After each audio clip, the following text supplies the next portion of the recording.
उन्होंने एक माहौल बनाया था। सम्मानीय आरएसएस के एजेंट नाना पटोले जी ने कि बंटी बाबा शेल्के के हाथ वहाँ पर मजबूत मत करो, कांग्रेस पार्टी को वहाँ पर मजबूत मत करो। जो व्यक्ति बूथ का अध्यक्ष नहीं बन सकता उन्हें महाराष्ट्र का अध्यक्ष, अलग अलग सेल के अध्यक्ष उन्होंने बनाए और गीता के ऊपर में उनको कसम दिलवाई कि आप गीता के ऊपर में हाथ रख के कसम खाओ कि आप बंटी बाबा शेल्के और कांग्रेस पार्टी का संगठन जो है मध्य नागपुर के अंदर आप कमजोर रखोगे। इसलिए उन्होंने इसी प्रकार का काम किया। और रही बात, बहुत सारी चीज़ें हैं कि मेरे नेता सम्मानीय राहुल जी गांधी का आरएसएस मुख्यालय के सामने पुतला जलाने के बाद में सम्मानीय नाना पटोले जी की किसी भी प्रकार की प्रतिक्रिया आती है। बंटी बाबा शेल्के वहाँ पर जो है आरएसएस का गणवेश जलाता है। गणवेश जलाने के बाद चट्टी टोपी की राख मोदी जी की संसदीय क्षेत्र में वहाँ पर लेकर जाता है। सांप्रदायिक सोच एवं बंटवारे की राजनीति करने वाले संघ से आजाद भारत का नारा देते हुए महाराष्ट्र के अंदर में जो है मान के चलिए। तो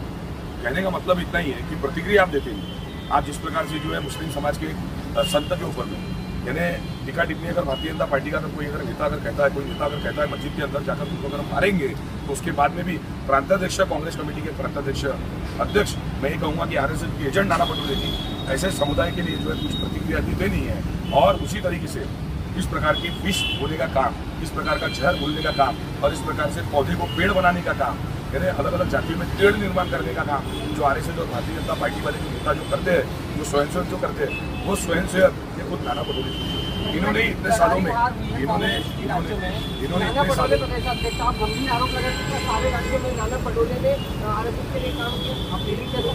ये कहना चाहता हूँ कि जिस प्रकार से जो है झारखंड में हमारी अभी सरकार है और जिस प्रकार से अगर देखा जाए तो कर्नाटक के अंदर में प्रभारी था, कर्नाटक में भी हमारी वहाँ पर सरकार आई है। और वही बात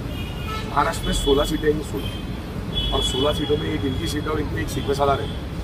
नागपुर के, उनकी एक सीट है ना। और उस सभी को मालूम है उनकी जो सीट पे सलार है उन्हीं के माध्यम से जो है मध्य नागपुर का संगठन जो इतने सालों में इन्होंने कमजोर रखा। मेरे एक मित्र है हमारी कांग्रेस पार्टी के, जिनकी जो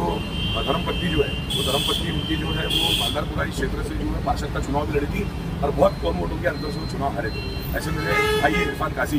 तो इरफान कासी जी को जो है इंडिया सन होटल के बाहर वो खड़े थे, उनको अंदर बुलाया गया। वहाँ पर जो है प्रवीण जी लटके के माध्यम से डायरेक्ट जो है नागपुर के सीपी सलार और नाना पटोले जी इनको फ़ोन लगाया गया। उनके सामने 20 लाख रुपए रखे गए और उनको कहा गया कि आप बंटी का काम मत करो, हमारा काम करो। और वो भी आपके सामने ये सारी चीज़ें जो आपके सामने जो घटना कहने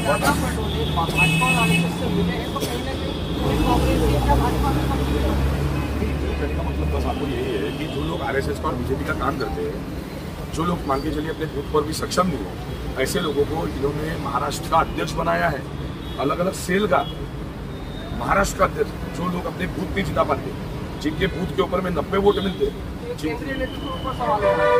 केंद्रीय नेतृत्व में सम्मानीय हमारे नेता राहुल जी गांधी, हमारे नेता खड़गे जी, हमारे नेता केसी वेणुगोपाल जी, इनके माध्यम से एक साधारण घर के परिवार के लड़के को दूसरी बार फिर से टिकट दी, जो 4000 वोटों से मात्र चुनाव पिछले बार हरा था। और कहीं ना कहीं पर नाना पटोले जी को, आरएसएस के एजेंट नाना पटोले जी को डर था कि जिस प्रकार से अयोध्या जीतने के बाद एक संदेश देश भर में गया, उसी प्रकार से आरएसएस के हेडक्वार्टर में अगर कांग्रेस पार्टी अगर जीतती है, ये शेल्के परिवार ने दी हुई टिकट दी, ये कांग्रेस पार्टी की टिकट, तो कांग्रेस पार्टी की टिकट देने के बाद में यहाँ पर आरएसएस के हेडक्वार्टर में अगर कांग्रेस का कैंडिडेट प्रत्याशी अगर जीतता है तो मेरे नेता राहुल जी गांधी इनके हाथ मजबूत हुए होते। मेरे नेता राहुल जी गांधी इनके हाथ कमजोर करने का काम अगर किसी ने किया होगा तो आरएसएस के स्वयंसेवक एजेंट नाना पटोले जी ने किया। साफ तौर पर हमने सुना बंटी बाबा शेल्के जो मध्य नागपुर में कांग्रेस के प्रत्याशी थे और काफ़ी तगड़ी फाइट इन्होंने जो है भाजपा के प्रत्याशी को, लेकिन आज उन्होंने बेहद गंभीर आरोप जो है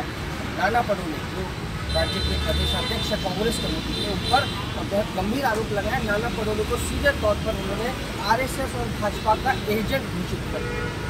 बहुत बार हमने देखा है कि कांग्रेस से बदलकर जो अपनी पार्टी छोड़कर भाजपा में भी लोग गए हैं, लेकिन यहाँ बैठे बैठाए तो लोग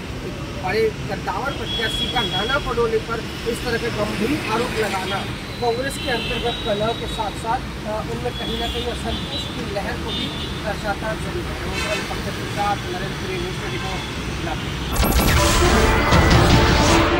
नमस्कार, मैं हूं मानक गुप्ता। अगर आपको हमारा ये वीडियो पसंद आया हो तो इसे लाइक और शेयर जरूर करें और हाँ, हमें सब्सक्राइब और फॉलो करना ना भूलें ताकि आप देश और दुनिया की कोई खबर मिस ना करें। तो जुड़े रहिए हमारे साथ और देखते रहिए न्यूज़ 24।